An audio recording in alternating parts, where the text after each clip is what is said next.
We're going to talk about some options in regards to forages that we could potentially utilize during the short term, as Hugh mentioned, giving our perennial forages an opportunity to rest, as the previous two speakers have really pointed out, as our forages start to recover from the drought of last year. So we're going to look at some options in regards to warm season annuals, whether they're grasses or legumes, that we may be able to utilize to fill in our pastures any potential gaps, give our perennial forages an opportunity to recover.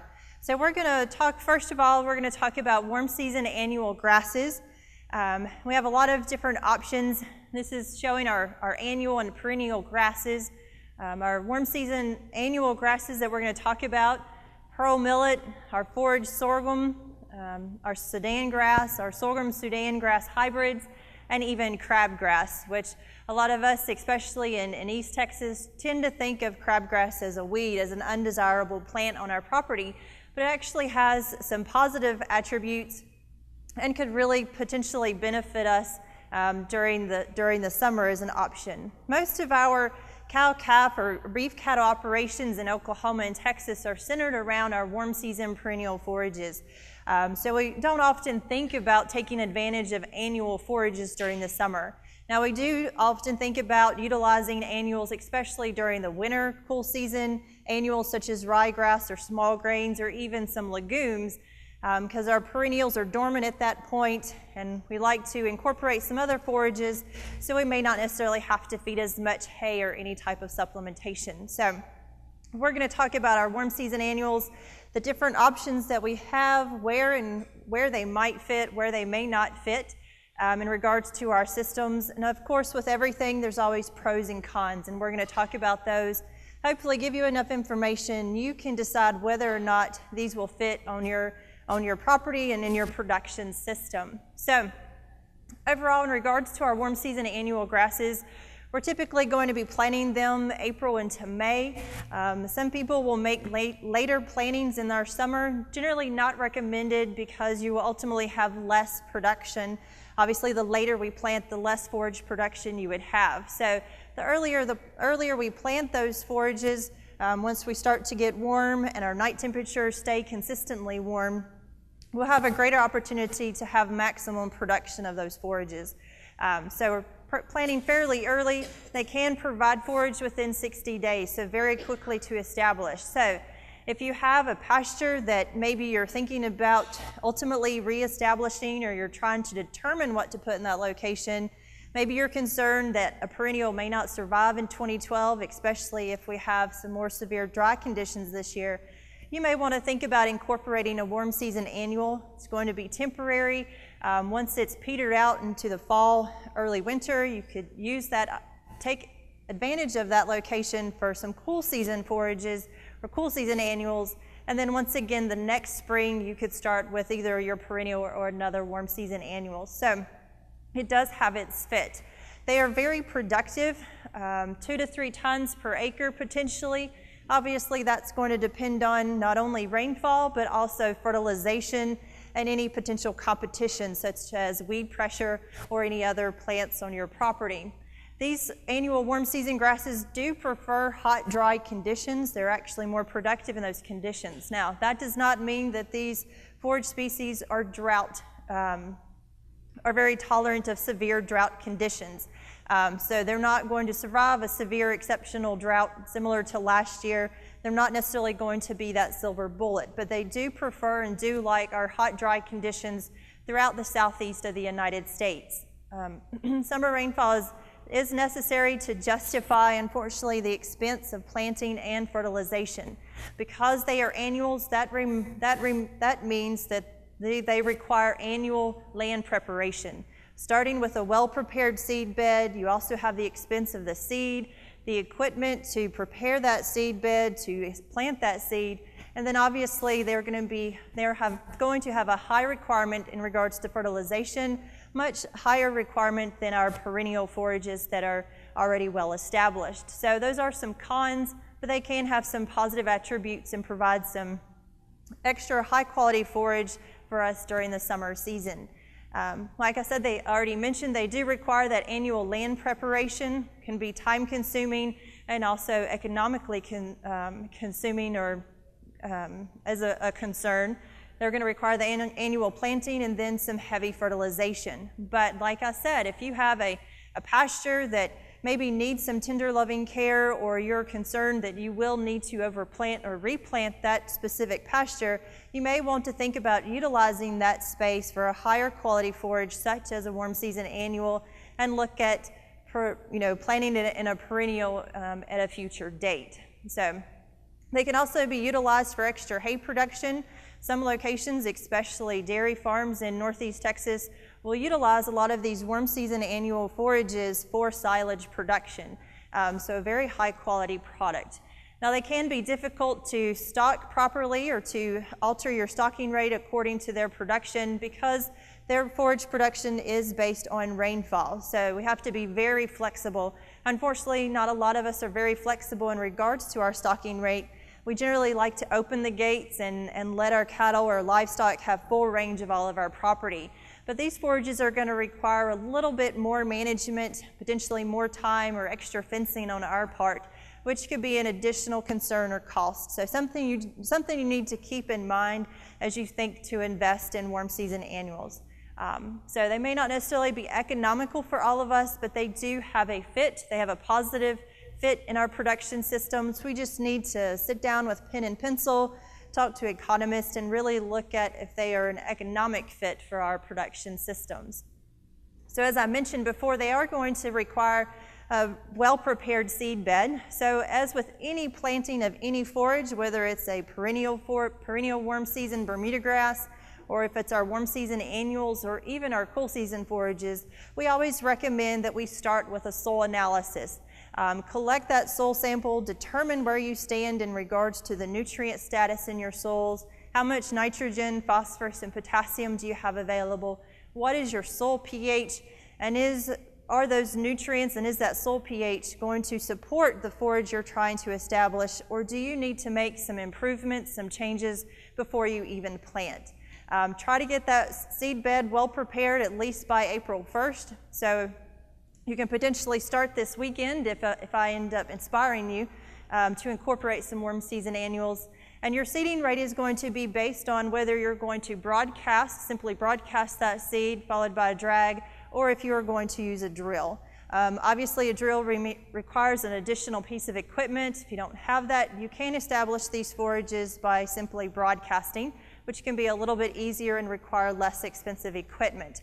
I will give you some seeding rates later in the presentation, and they will show you the differences whether it's broadcast or drilled. With proper seedling density, if you plant at a high enough seeding rate, you can really reduce any potential weed pressure. So that can be a benefit to utilizing a warm season annual and reducing some of that weed pressure. Now I get a lot of questions, as I'm sure other consultants and county agents and specialists get. A lot of people want to overseed their perennial pasture. We're very fond of our Bermuda grass or our warm season perennial pastures. We invested a lot into those a long time ago, and we'd like to keep them for an extended period of time. But oftentimes we think about overseeding and incorporating a higher quality forage. I do not recommend overseeding a Bermuda grass stand or a warm season perennial stand with a warm season annual. It's going to be very hard to eliminate or reduce that competition from that Bermuda grass. You could try to set the Bermuda grass back with glyphosate, which is the active ingredient in Roundup, but that Bermuda grass will jump back and very quickly outcompete any new seedlings of warm season annuals. So I always recommend starting with a well-prepared seed bed, basically starting from scratch if you are going to establish these forages during the summer year. So we're going to talk about our different warm season annual options and look at the pros and cons and where they might fit in your part of the state, whether you're in Oklahoma or if you're in Texas. So we're going to start with pearl millet. Pearl millet, of course, is a warm season annual. It is better adapted to our sandy, well-drained soils. It's not going to tolerate necessarily the very tighter soils, clay-based soils in bottomland locations that hold a lot of moisture. One advantage to pearl millet is they also are going to tolerate the acidic nature of our sandy soils. If you have sand in your soils, or if you're in East Texas where we have a lot of even potentially some sugar sand, that sand is by nature very acidic. Pearl millet is going to tolerate that acidity to a point, so that is an advantage to utilizing pearl millet. Now, there is some concerns with pearl millet. One of them, during drought conditions, the alkaloid content of that plant can increase. Now, the alkaloid content is not toxic or dangerous to your livestock, but what it does is it decreases the palatability of that forage, so the tastiness of that particular forage. I have a good example. There was a producer down in Shelby County in center Texas, southeast Texas, that had planted some pearl millet last year when we were in drought conditions, had a beautiful stand. He had managed to get some rainfall to help him get establishment of that stand. However, when we started getting very dry and he'd turn his cattle out there, they wouldn't consume any of that pearl millet. They would eat everything else in sight, any potential weeds, anything they could reach on the other side of the fence. And it was primarily based because of that alkaloid content had increased. So something just to be aware of. Don't necessarily panic if your livestock are not consuming that pearl millet. It may just be that alkaloid content. With some rainfall and some moisture, that alkaloid content will dissipate. Pearl millet, compared to some of our other warm season annuals, compared to sorghum Sudan grass, pearl millet has finer stems than sorghum Sudan.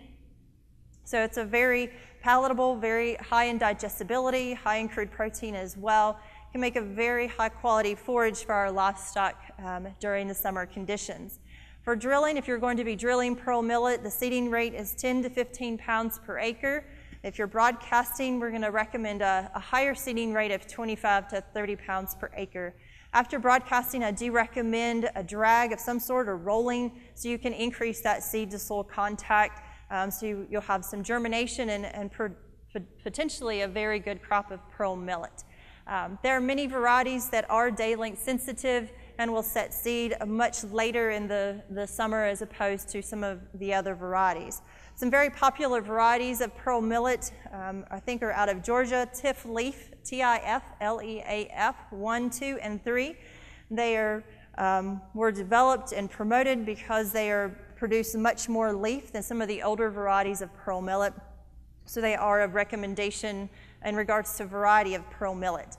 Now, when we talk about warm season annuals, we hear a lot of issues in regards to toxicity potential. So I want to talk about that very briefly. With pearl millet, you do have the potential to have nitrate toxicity with these forages. You're not going to have any prussic acid concerns. When we look at our forage sorghums and our sorghum Sudan or Sudan grass hybrids, they can be prone to nitrate toxicity as well as prussic acid toxicity. So some things to be aware of. There are some management things that we can do as producers to reduce or eliminate the risk of those toxicities. So it's not something that we should run away from utilizing warm season annuals because of. We need to be aware of what they are, how to manage them appropriately, and I can discuss that later in the presentation. So not something that should ultimately deter us from selecting or utilizing these forages. Just something we need to be aware of, and the more information we have about those, we can decide and make appropriate management decisions to try to maintain the health and life of our livestock. This is a picture of some livestock in Georgia grazing Teff leaf pearl millet during the summer. We see a lot of pearl millet utilized throughout the southeast of the United States and South Georgia, in Louisiana and Mississippi, where we tend to have a lot of sandy soils. It produces a very high quality product for our livestock. Now, when we look at sorghums, we have quite a variety of different types of sorghums that are available to us. There are sorghum Sudan grass hybrids we'll talk about. There are forage sorghums, and then of course grain sorghums. Grain sorghums, most of their energy goes into producing grain production.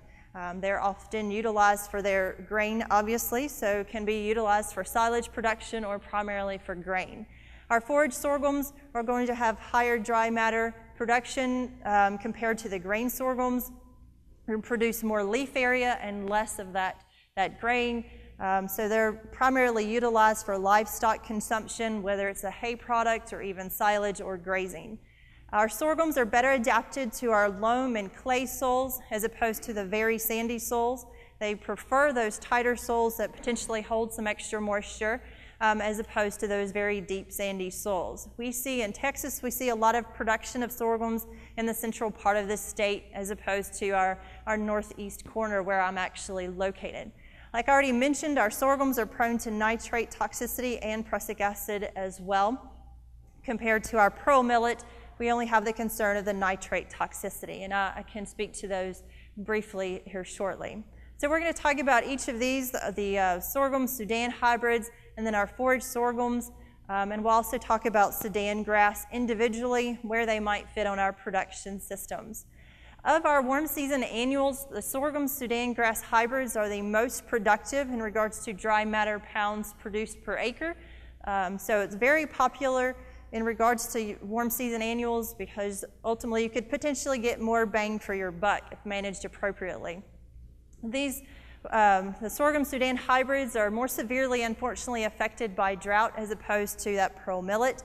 Keep in mind that pearl millet is well adapted to those sandy, well-drained soils, whereas opposed to our forage sorghums or sorghum Sudan grass hybrids prefer those tighter soils that could potentially hold moisture for a longer period of time.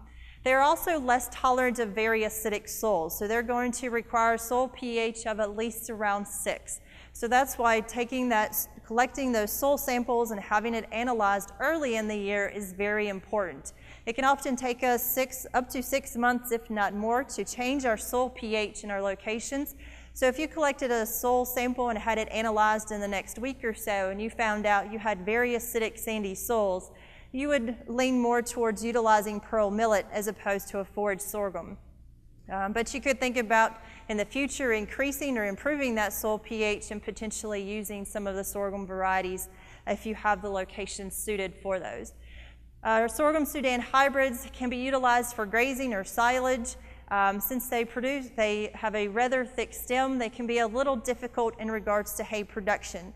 Any of our warm season annuals can be utilized for hay production.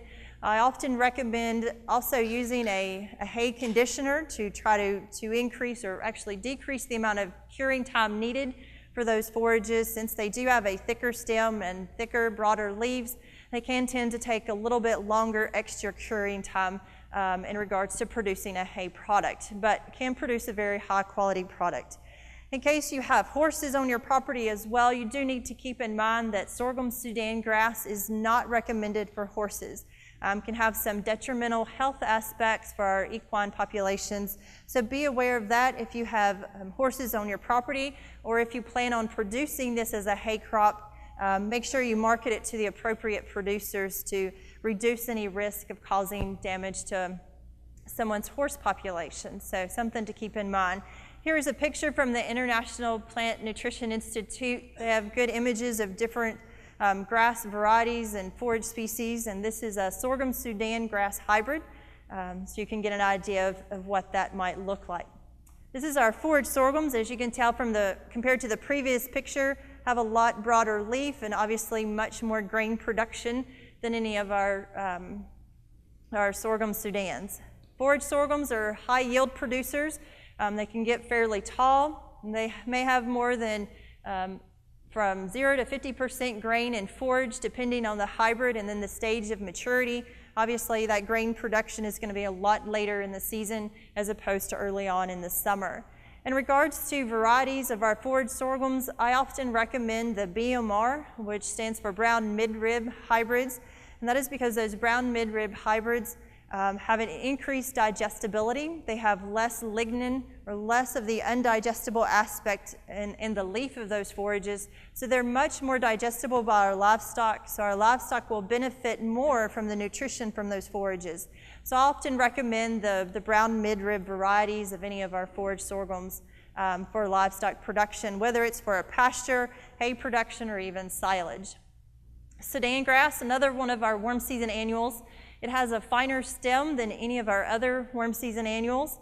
It's a very profusely produces a lot of tillers. Those are the above ground shoots that produce future plants or other plants, so it will continue to regrow during the season.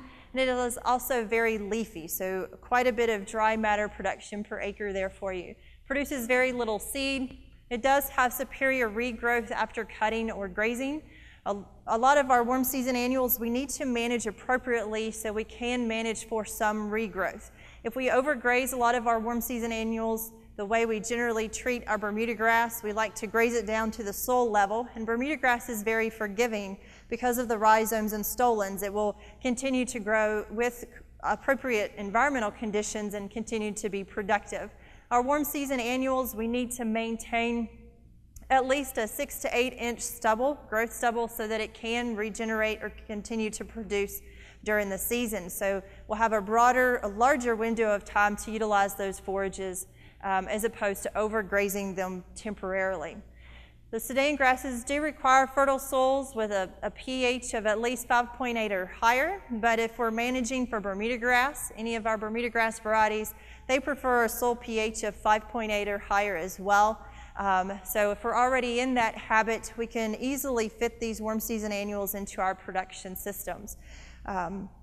Some recommended varieties of the Sudan grass. There's a Pro Max low lignin hybrid Sudan grass. It was the first true Sudan grass with a BMR trait, that brown midrib trait that makes it more digestible or highly digestible by our livestock compared to some of the other maybe older varieties of Sudan grass. This is a picture of Sudan grass. You can see compared to the forage sorghums or even the sorghum Sudan hybrid that we saw earlier, obviously a very fine stem with finer leaves. Doesn't produce quite as much grain, obviously, as even the forage, just the forage sorghum, so not a very prolific seed producer. All right, how many of you think crabgrass is a weed? Anyone in here? A lot of people do, especially in East Texas. We tend to kind of frown upon crabgrass, especially as it starts to take over any of our Bermuda grass stands. We really think a lot of our Bermuda grass, and we hate to see crabgrass take it over.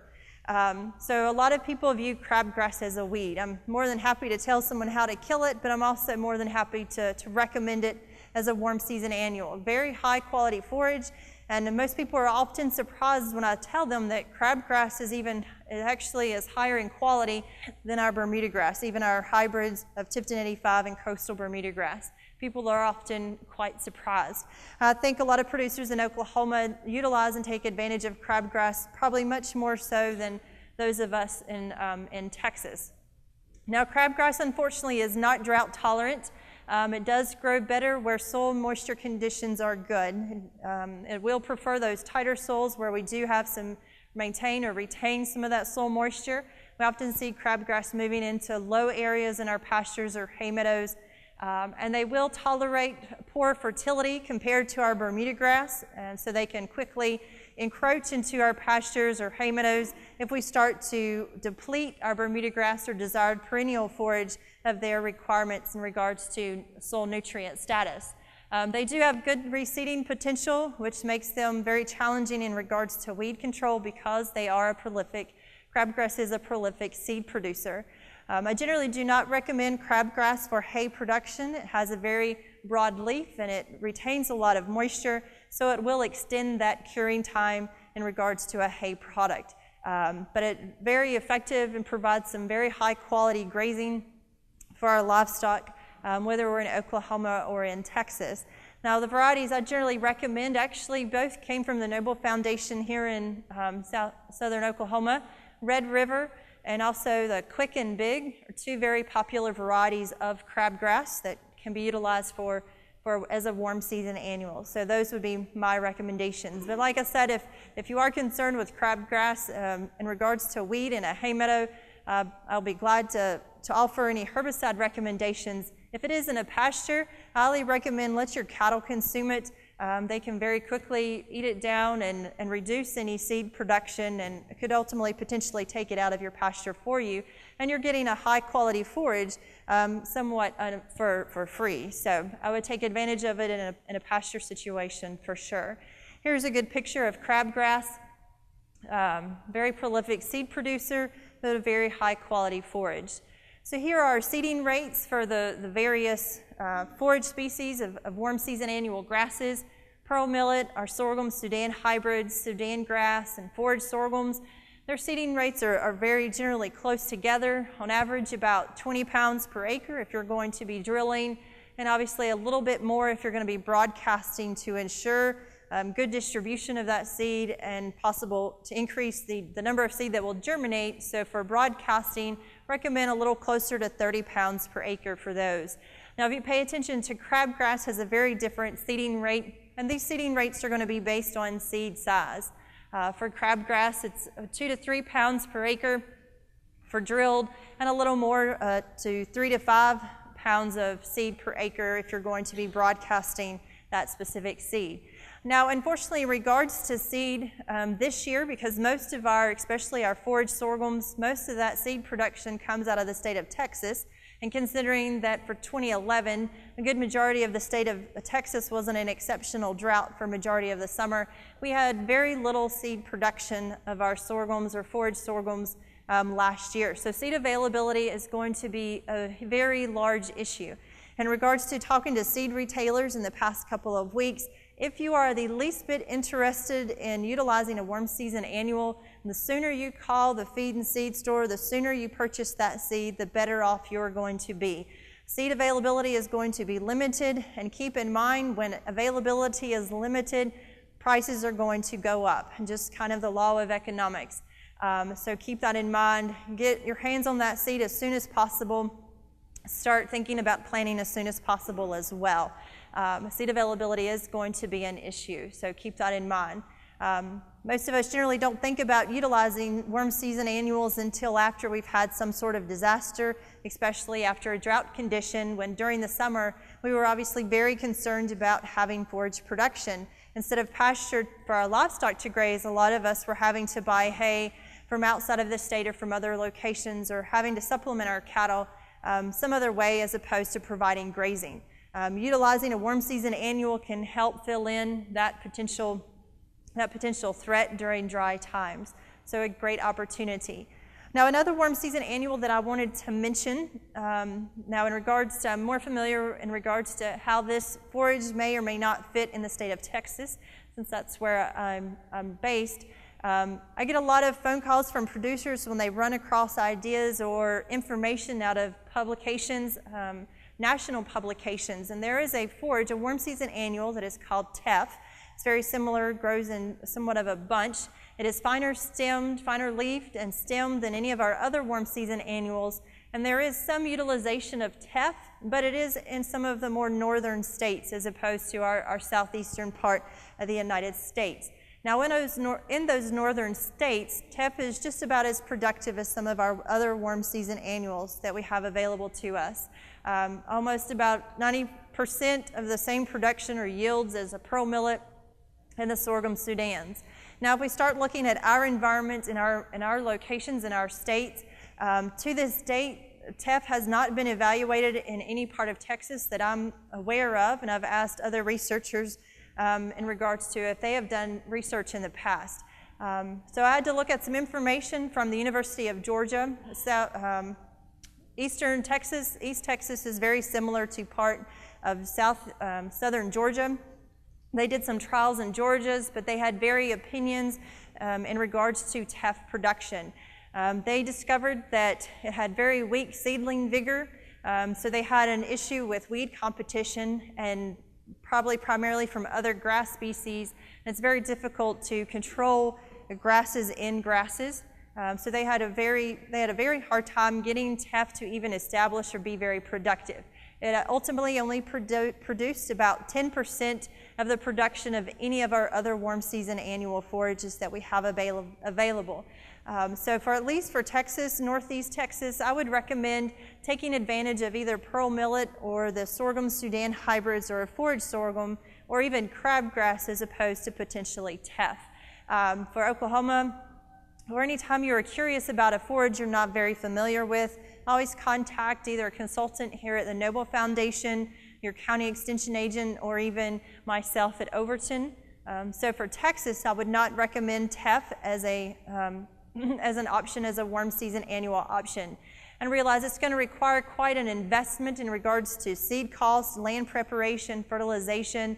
So I want to make sure if you are taking the time and you're actually going to invest in something, that you will have potentially good production if you do everything right. So I would not recommend Teff for Texas. But I did want to bring that up because we often come across things, forages, that may not necessarily fit in our production system.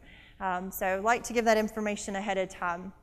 In regards to fertilization for our forages, for our warm season annuals, I always recommend fertilizing and liming according to your soil analysis. So that's always a recommendation, whether you're going to be incorporating a warm season annual, if you're reestablishing a perennial forage, or what you might be doing on your property. Keep in mind that most of our warm season annuals prefer a soil pH of at least 6, except for pearl millet. Pearl millet is much more tolerant of those acidic soils than our other forage species, warm season annual species. In regards to fertilization, fertilization is going to be important for optimum forage production. And if you are incorporating a warm season annual forage on your property, you are obviously looking for additional production, whether it's for a hay crop or if you're going to take advantage of grazing that forage. So for grazing, I would recommend once you have planted and have some green growth of that annual grass, I would recommend 40 to 60 pounds of actual nitrogen per acre once it is established and actively growing. And then throughout the season, you can add additional nitrogen when needed, 50 to 60 pounds of actual nitrogen per acre. For hay or silage, apply 40 pounds of nitrogen per acre after planting, after it has started to actively grow, and then 40 to 60 pounds of nitrogen per acre after the first 2 cuttings. So those are my recommendations for fertilization. Now we also have some warm season annual legumes that we can take advantage of to provide some additional grazing of a very high quality forage. Obviously any of our legumes, whether they're warm season or cool season, those legumes are going to be the highest quality forage that we can provide for our livestock. Obviously a lot higher in crude protein and digestibility than any of our grasses.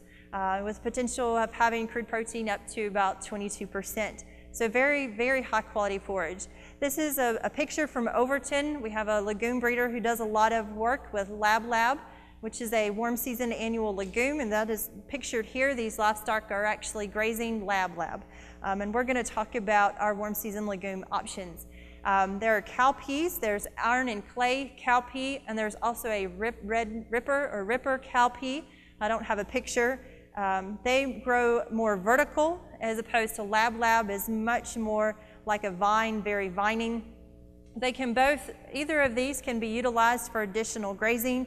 I would recommend drilling these, planting these in a well-prepared seed bed to get optimum utilization and production. You do need to keep in mind, unfortunately, legumes, as a pro or a con, attract wildlife, especially deer. So if you're trying to attract deer, these are often utilized in deer plots to attract deer, wildlife to your property. Now, unfortunately, if you're trying to produce a warm season annual legume, whether it's for hay production or you plan on grazing it, deer can unfortunately kind of become competitive with your livestock, and they can defoliate these very quickly. Now for Lab, they are only going to tolerate moderate defoliation. If you turn all of your cattle into say you plant 5 acres of say Rio Verde or Ranja Lab, and you turn all of your livestock in, they can very quickly defoliate that entire acreage, and you'll have a very short window of that high quality forage for your livestock. The seeding rate, whether it's cowpeas or Lab, is going to be somewhere from 30 to 50 pounds per acre.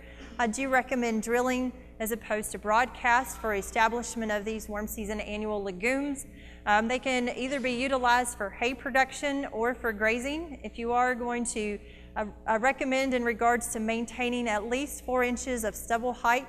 You can graze them down to about 4 inches, pull your livestock off, fence them out of that location, allow that plant to regrow, and then you could initiate grazing once again. They can also be harvested for hay production. I would still recommend maintaining at least 4 inches stubble height so you can have some potential regrowth. Now keep in mind our legumes are going to require phosphorus and potassium, and they're also going to be very sensitive to soil pH. So you're going to need to maintain a soil pH of at least 6 to support these legumes. So collecting that soil sample, having it analyzed early before you establish these plants to determine where your soil stand in regards to nutrient status, but also soil pH. You can also utilize these summer annual legumes ultimately as a green manure crop, where towards the September and October time period of the year, you can disc or turn those legumes into the soil so you can have some additional nitrogen turned back into your soil for a winter annual forage, whether it's a ryegrass or potentially ryegrass small grain combination. So we have a lot of options in regards to our warm season annual forages, whether it's a grass or a legume, but keep in mind, always match the forage species to your soil type, to your environmental conditions. Also start with that soil analysis to determine where you stand in regards to nutrient status to support those forages, as well as soil pH. Be aware of whether that location is well drained or poorly drained so you can match the appropriate forage to that location. In regards to our warm season annuals, obviously, or anything in regards to our production systems, economics become very important in regards to making decisions. So with warm season annuals, there are a lot of additional costs that we need to keep in mind. Some of these costs are obviously going to vary depending on your system, your production, where you're going to be locating seed or your fertilizer dealer as well. So site preparation and planting, we have that expense, not only incorporating the equipment costs, but also your time, any fuel needed. Seed cost, which there will be some variability with that, and keep in mind with our warm season annual grasses, seed availability is going to be limited this year. So the faster you locate those, purchase those, the better luck you may be in finding them, and finding them at a much more reasonable price as opposed to a little bit later. Because the less available they are, the more expensive they are going to become. You will need fertilization of those warm season annual grasses, and as it was mentioned earlier, our nitrogen, phosphorus, and potassium prices are very high this year. Nitrogen seems to be increasing in cost just about on a weekly basis, unfortunately. So that can have an impact on our decisions in regards to what we might select. And remember, our warm season annual grasses are going to require quite a bit of nitrogen for optimum production and continued production of those forages during the summer. Now, luckily enough, our warm season annual legumes, since they fix free-floating nitrogen out of the atmosphere, they do not have a nitrogen requirement. They're going to fix that free nitrogen out of the atmosphere and utilize that for their production. So you will not need any straight nitrogen for those forage legumes, but you may need to improve your phosphorus and potassium levels on your property, so that will be an additional cost or potential cost. So you can see their estimated cost, well over about $200 an acre to establish the warm season annual grasses, and under $200 an acre for those legumes, those warm season annual legumes. Now I realize that can become very expensive, but we need to think about, weigh the cost to the benefit, having that higher quality forage available during the summer, filling in that gap during potential dry times, providing that high quality forage during the summer, giving us an opportunity to rest some of our perennial pastures.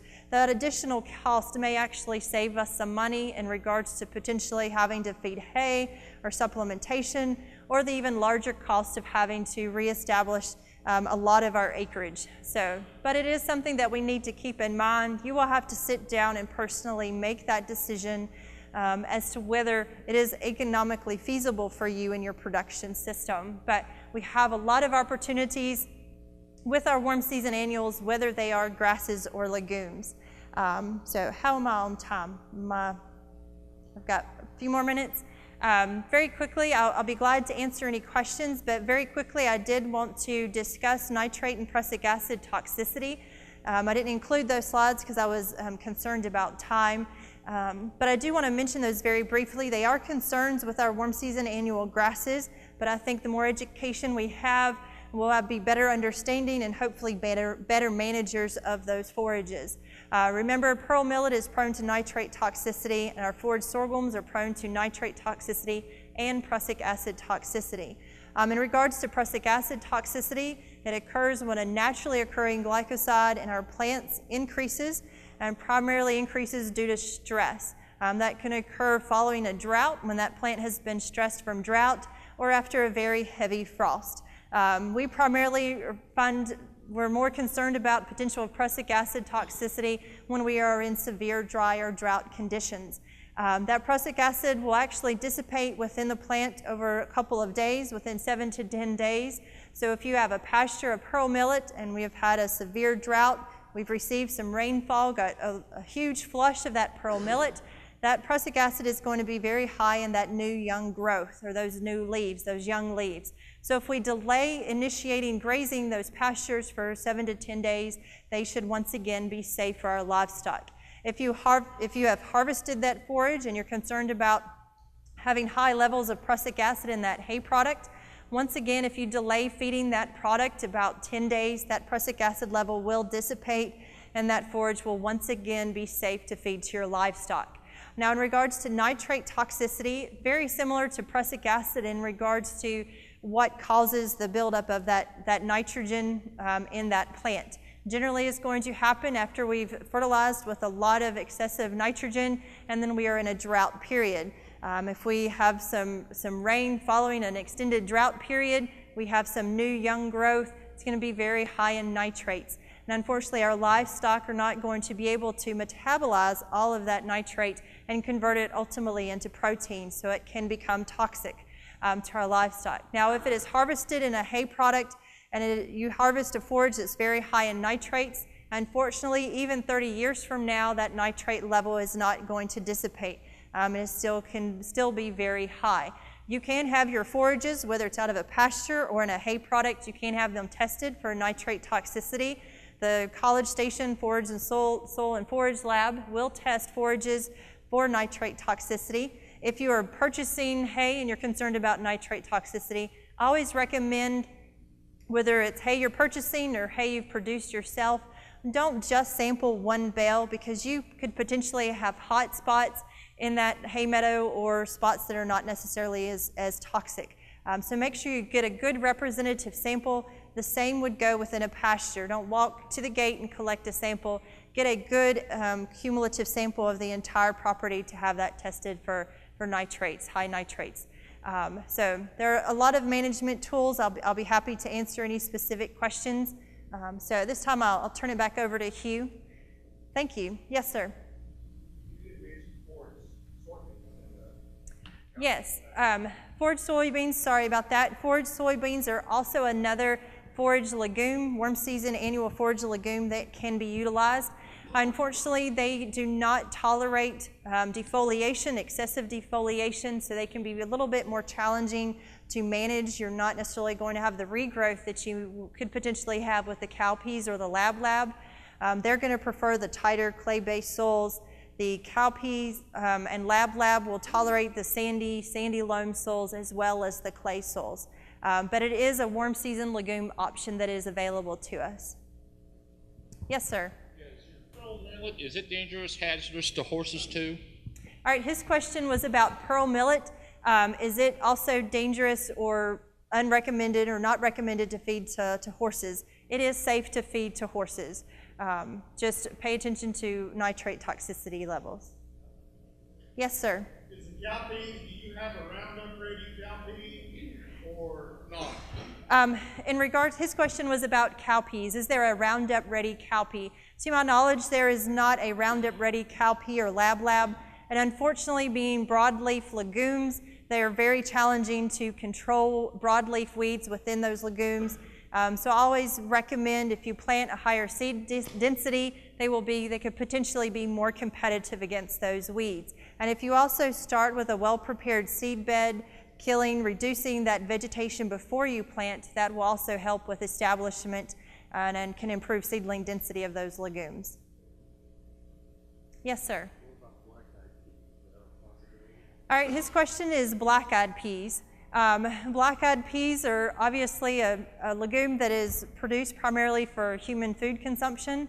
That is an option, but if you look at the expense of seed, it's probably fairly expensive to establish something like that ultimately for grazing. It's obviously not developed or was not created for grazing the way that livestock will. So I'm pretty sure with a plant like that, you're going to have a very short window. They'd probably come in and graze it, and you'd have a very short-term crop. So I think you might be better off to stick with something that we know has some grazing tolerance. All right, thank you.